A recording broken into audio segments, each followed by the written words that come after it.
Okay, good morning. So let us solve the problems. Um, Let us read it together first. The first question. Prove that the product of a non-zero rational number and an irrational number is irrational. Okay, so let us see what is the content of the problem. So I have a non-zero rational number. So let me say that let Q. So let me write it properly here because this is important how to write. So I have, this is the assumption. I have a rational number which is not equal to 0 or is rational. So let me write belongs to the set of rational numbers. And I have an irrational number. So for example, let me call I be an irrational number belonging to the set of irrational numbers. My point is to show that if I multiply R by I, then it becomes an irrational number again. Yes? So this is what I have and what is I want to prove. Yes, is that clear? Yes. So I have this is clear that why it should be non-zero, yes? Because for example, if you have R equals to 0, when you multiply it by any number, it becomes 0 and 0 is rational. Why 0 is rational, by the way, for example? Why 0 is rational? A rational number is a number that can be written as the ratio of two integers in which the denominator is not 0. But 0 can be simply written as 0 over 1, for example, which is 0, so it is rational. So if R is irrational, if R is rational but not equal to 0, and I is an irrational number, the claim is that R times I is an irrational number, belongs to the set of irrational numbers. So we want to prove by contradiction, yes? We say that, let us, so assume that this is not the case. This is a good sentence to start with. Assume that this is not the case.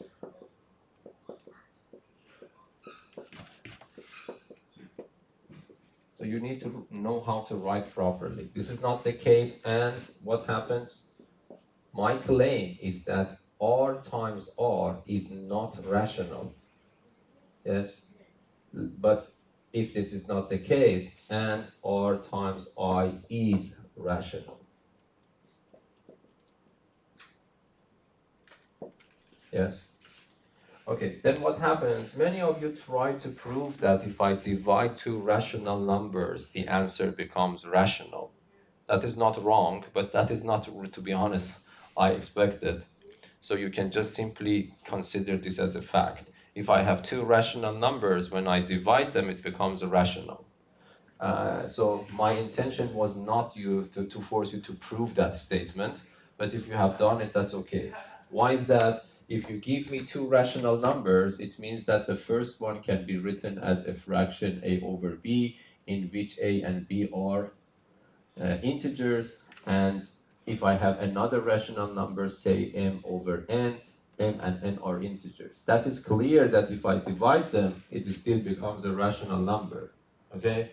So why? Because if I divide them, it becomes a over b multiplied by n over m, but then it means that a times n over b times m. This is still a rational number. Why? Because a, b, m, and n are all integers. So it means that when I multiply a by n, it becomes an integer, b by m is an integer. When I divide them, it is the ratio of two integers divided, which is a rational number. So some of you in the solution, they have proved this, but I didn't actually needed the proof, so you can consider this as a known fact. But yes, that is the proof. That's not wrong. So assume that this is not the case, and R times I is rational. What does it mean? It means that there exists a rational number, Q, such that R times I is Q. Yes? Then what happens? Then I can say that I is equal to Q divided by R. Am I allowed to divide by R?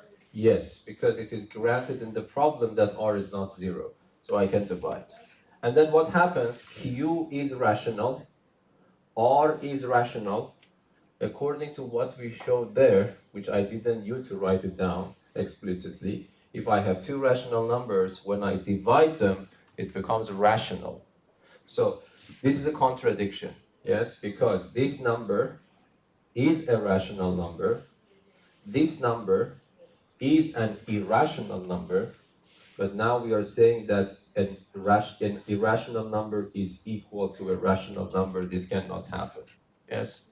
Okay, so what you need to write, so you say there exists a Q in Q such that this, then this implies that. This contradicts the fact that R is irrational, since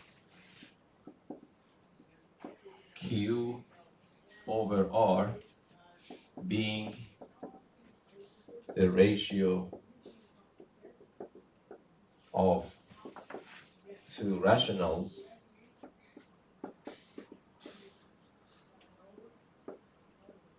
is rational. Something like this. I'm not saying that you have to follow exactly the sentences I used, but it is important to have a structure when you want to write it down. Don't think, because some of you have the impression, don't write even one English sentence. When I see your solutions, you have written notations and symbols and things like that. Okay? This is not a good way of writing a math proof. So don't avoid sentences. You have to describe what you exactly mean when you want to write a proof. So bottom line is very simple. Let me just explain. I want to, R is rational, I is irrational. My claim is that multiplication of them is irrational. For example, let me test your understanding. Is it correct for addition as well? If I have a rational number and I have an irrational number, exactly like R and I that you see here, but can I claim, for example, something about R plus I? Can I be certain about that R plus I is definitely irrational? Or can I say that it is definitely rational on it, or it depends to circumstances? If you can answer this question, then you will start acknowledging or appreciating this question more. Do you think this is the fact? For example, this is my question now for you. R is rational, I is irrational, and as before, let us assume that this is not zero. Do you think that I can say something? Today, we just learned that this is true. R times I is irrational. Yes, we just learned this is true. How? Using proof by contradiction. Now my question, so this was checked. Now my question is that, do you think this is correct?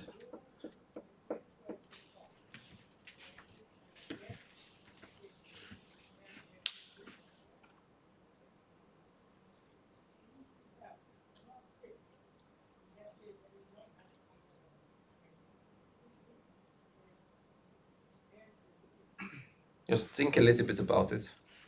Yes?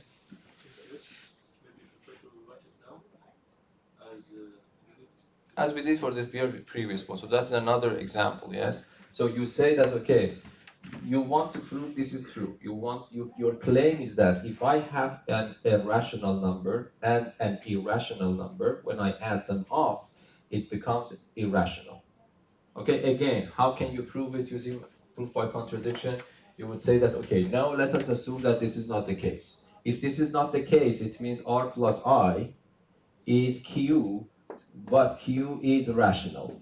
If you don't believe that R plus I is an irrational number, then you have to believe that R plus I is a rational number, which is sub Q, for example. Then, what do I do? What do I do? Subtract. I move R to the other side. So I becomes Q minus R. Q is rational, R is rational, the difference of two rational numbers is again a rational number, so that's also a contradiction. Yes? It's a contradiction because this becomes rational, this becomes irrational, then this equality cannot happen. Is that understandable? So that's exactly more or less the same proof, but for subtraction this time. What else? Okay, can I say that, for example, the sum of two irrational numbers is always irrational? For example, here, the difference of two rational numbers is a rational number. Why is that? If someone insists to prove this, then you have to prove something similar to this, yes? For example, if I have a rational number, a over b, I have another rational number, m over n, I add them up, okay? When I say rational, it means they are what?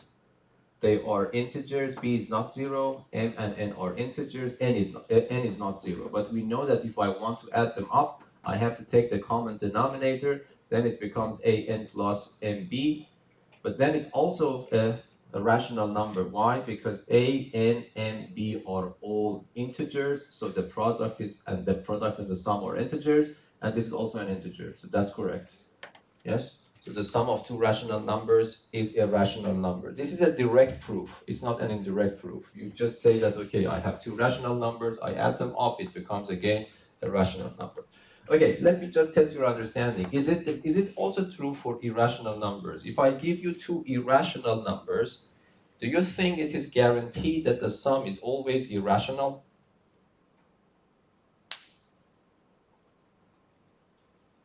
Okay, then again, let us review. Either you prove it, either direct proof by contradiction. If you think this is not true, then you have to bring a counterexample, yes?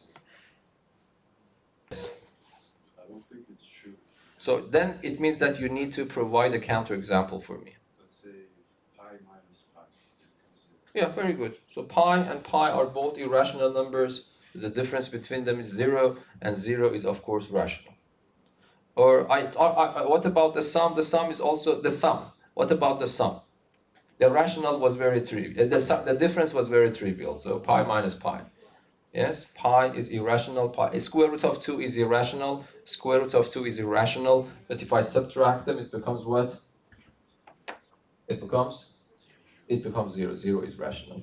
But what about the sum? The sum is also the same. What do you say for the sum?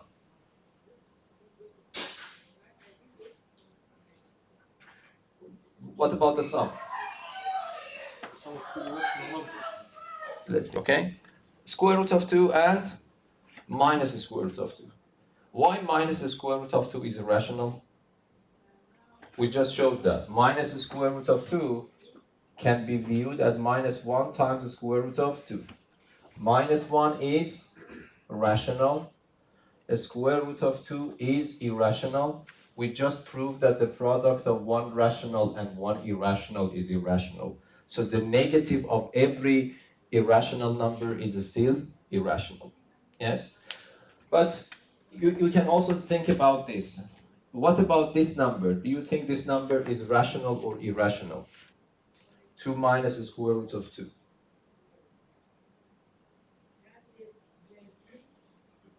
This is definitely irrational. Why? We just learned that, yes? The sum of a rational and an irrational is irrational. We prove this one also by contradiction. So this one is irrational, this one is irrational. When I add them up, it becomes irrational. So that is definitely irrational. What about this one? That is also irrational. But when I add them up, what will happen? It becomes 2, which is rational. So there is no guarantee that if I have an irrational number, if I have two irrational numbers, when I add them up, it definitely becomes irrational. It was true for rational numbers, but apparently it is not true for irrational numbers. I can also not say that, okay, if I have two irrational numbers, the sum is always rational. No, because if I take square root of 2 with the square root of 2, the answer becomes 2 square root of 2, which is still irrational. So if I have two irrational numbers, everything can be true. The sum might be irrational, might not be rational, yes? Okay, so this is clear. Now let us go to the next problem. Any questions here? But that was a very simple problem. The problem was how to structure it. So if you really want to prove by contradiction, you can explicitly mention I want to use proof by introduction by contradiction, or you say that assume that this is not true, this is not the case, or something like that. The person who is reading your proof understands that your method is proof by contradiction. Okay, so let us go to the next problem. Again, let a, b, and c be integers. Prove that if a does not divide bc, then a does not divide b. Okay? Okay, so what do we have? I know that a, b, and c are integers, and I know that if I know that a does not divide b, c, my goal is to show that what? A does not divide b. Okay, so if you don't, we can prove by contradiction again, but just I want you to practice different scenarios. This is a conditional statement. If you want to prove a conditional statement, it is possible to prove its contrapositive statement. Do you remember we learned about that? That is actually indirect proof, yes? If P then Q is a sentence, is a statement, this is equivalent to not Q, then if not Q, then not P. Yes? If you use this, this is called indirect proof. Of course, you can also use proof by contradiction, it doesn't matter. Okay, so in other words, then you see how simple it becomes. You will write that we prove the contrapositive statement to be true.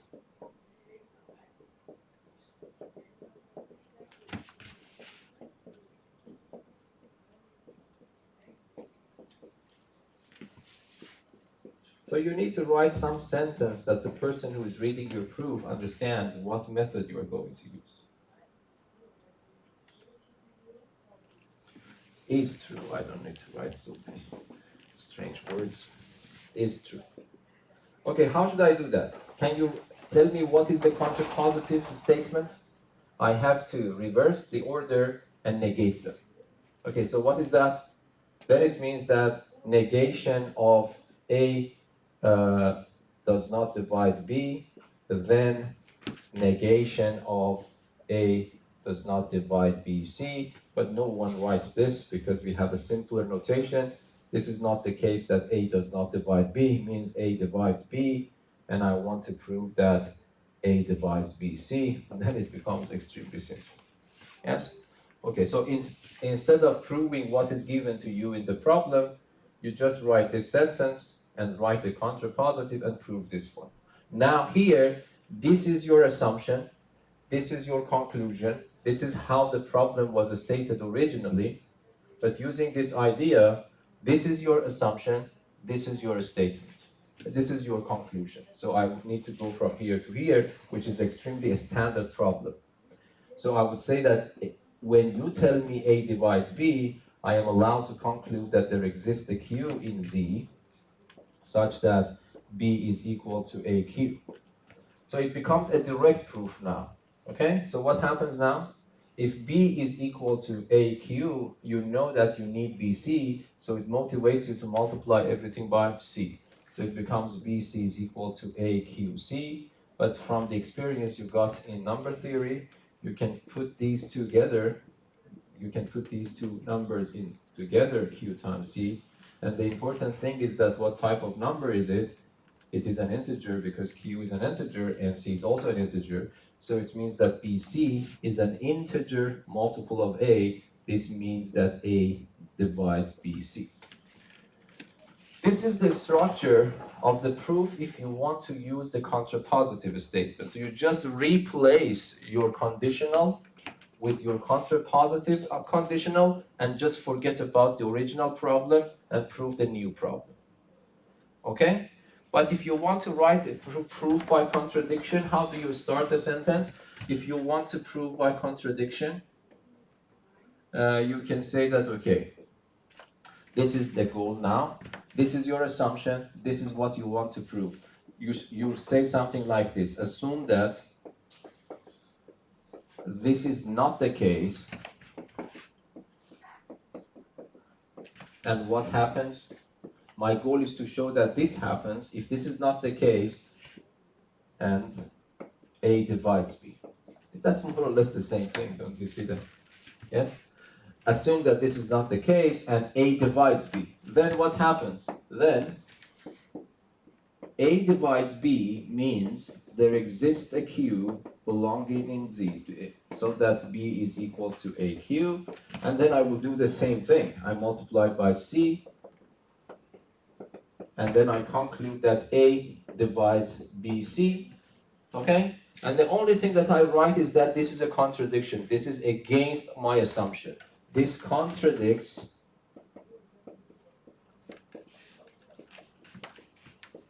the assumption A does not divide B. See, it's exactly more or less, I mean, it's more or less identical, but the format that you phrase it might be a little bit different. Yes? Is that understandable? Okay. So now let us go to the next problem. This is more or less the same thing, you know. Let A, B, and C be integers. Suppose that there is an integer D such that D divides A and D divides B, but that D does not divide C. Okay, so you have these assumptions that D divides A, D divides B, but D does not divide C. Prove that this equation has no solutions such that X and Y are integers. Okay, so proof by contradiction is more fit to this problem, I would say. Yes, so let us see how we can use that. We have three integers A, B, and C. We know that D divides A, and so let me use this symbol. This means and. D divides B, and D does not divide C. My claim is that AX plus BY equals to C does not have integer solutions for, of course, X and Y, yes? You don't need to write this. I'm just rephrasing the question in front of you. Okay, that's my target, yes? This is the assumption that I have. Based on these three assumptions, I want to show that you cannot find integers X and Y that fits this equation. This is my goal. So let us start proof by contradiction. What is the correct format? I would say assume that this is not the case.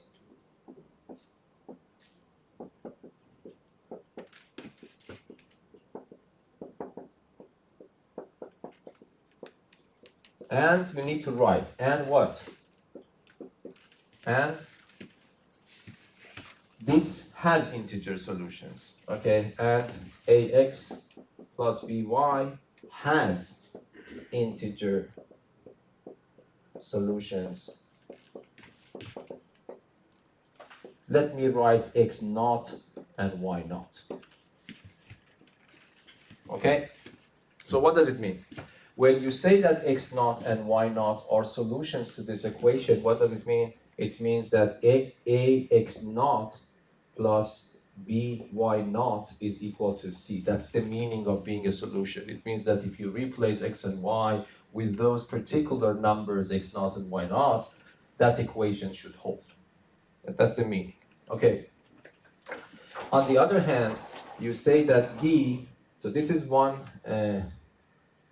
assumption, stop here. Okay, and then I would say that you are telling me that D divides A. So what happens? It means that there exists a Q in Z, so that A is equal to D times Q. You also tell me that D divides B, so it means that there exists probably a Q prime in Z, so that B is what? DQ prime. Do you agree?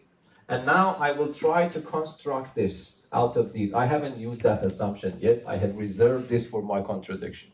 Okay, so I have this one, I have this one, and I have this one. It is now hard. It's not hard to see that I can multiply this by X naught, so it becomes AX naught is equal to DQ X naught.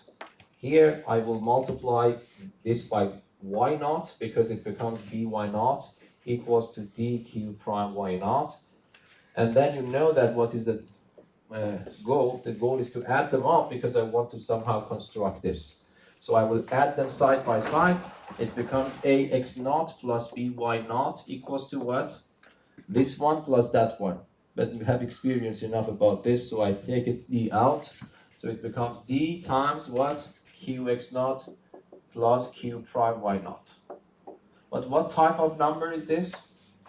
It's an integer, yes, because q and q prime, by the definition of the divisibility, are integers, and then x naught and y naught, by my false assumption, or the assumption that I made, are also integers. So this means that this is an integer. So a multiple, this number is an integer multiple of d. So this means what? This means d divides ax naught plus by naught. But what is ax naught plus by naught? So if I call this, for example, a star, then based on this star, I can conclude that d divides c. But that is what? That is contradiction with another part of my assumption. When I assume these, it means that these are the correct ones. So it means that if I assume that there is a solution for that equation, I have to live with it, that d also divides c, simultaneously d does not divide c, which cannot happen. And then you write that this contradicts the assumption that d does not divide c. Okay, so that is somehow the way that you have to prove this one. Any questions? Understandable? So the questions are not hard, but you need to understand how to write them down. Okay, so let us go to the next problem. Is it the last one? Yes. So prove that the only consecutive non-negative integers a, b, and c that satisfy a squared plus b squared equals to c squared, Pythagoras numbers, yes, are 3, 4, and 5. Okay, so of course 3, 4, and 5 will fit this equation. 3 to power 2 plus 4 to power 2 is 5 to power 2, very famous triple of numbers. And then you see that they are consecutive. One of them is after the other one, 3, 4, 5. This problem claims that, do you remember in the beginning of the course, do you remember how many of these three triples we have for a squared plus b squared equals to c squared? We discussed about this in the very beginning of the lesson. We showed, hopefully you remember, there are infinitely many triples of numbers, yes? But this problem claims 3, 4, and 5 is the only triple that numbers are consecutive. Yes? Is that right? Okay, which is actually a nice problem. Okay, but here, I don't know, some of you solved the problem, that was very good, and I don't think this is proof by contradiction, so you can say that I can go directly for the proof, okay, or a different type of proof. You can say that, okay, I assume that this is not the case, there are other numbers, and then come up with a contradiction, but I would say that might be this is a good idea to prove this directly instead of indirectly, yes? How can I prove it directly?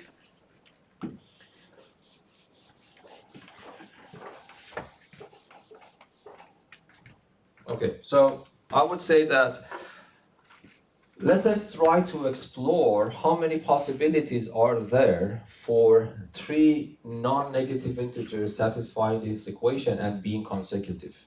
Okay, if I have three non-negative consecutive integers, what can I call them? I can call one of them, say, n, the other one is n plus 1, the other one is n plus 2. Yes?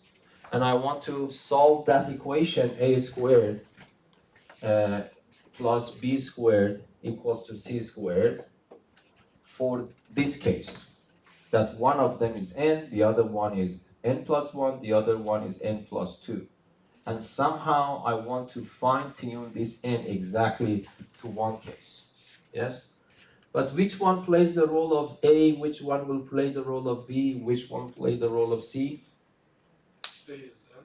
Yeah. A is N plus 1. Yeah. C is N plus 1. Yes, between A and B, it doesn't matter which one you take N, which one you take N plus 1, but it is important that you take the bigger one, C. Because when you say C squared is the sum of these two, A squared is positive, B squared is positive. When I add two positive numbers, this number is bigger than each one of them individually. So it doesn't really matter which one you are taking A, which one you are taking B, but it's extremely important to take this one to be C. And then put them in that equation. So this becomes n squared plus n plus 1 squared, and then n plus 2 squared. And then it becomes a very simple problem, yes? So you have to solve this. This is a math 2C problem, yes? I raise it to power 2. This one, the first one squared, 2 times the first one times the second one squared. The right-hand side the same. The first one squared, 2 times the first one times the second one squared. And I move n squared to the other side. This is cancelled, but 1n squared will be left. 2n minus 4n is minus 2n. And then 1 minus 4 is minus 3 equals to 0. You can use ABCPQ formula, or, yeah, these numbers are so simple, so if you don't mind, let us factorize. I need two numbers whose sum is minus 2, and the product is minus 3. So one of the numbers is minus 3, and the other one is plus 1. So minus 3, plus 1, and minus 3. If you multiply them, it becomes this. Okay, the product of two numbers is 0. The 0 product rule will tell me either the first one is 0, which means n is equal to minus 1, or the second one is equal to 0, which is n equals to 3. But because it is mentioned in the problem non-negative integers, this is not acceptable. Yes, it is negative, not acceptable. Then it means that n has to be 3. If n is 3, the first number is 3, the second number is 4, the last number is 5. So it means that if you assume a, b, and c are consecutive integers and non-negative, then there is only one option left for you, and that is 3, 4, and 5. Okay? So that is also the solution to this problem. Any questions? Understandable? Okay, so let us stop this recording now. Thank you.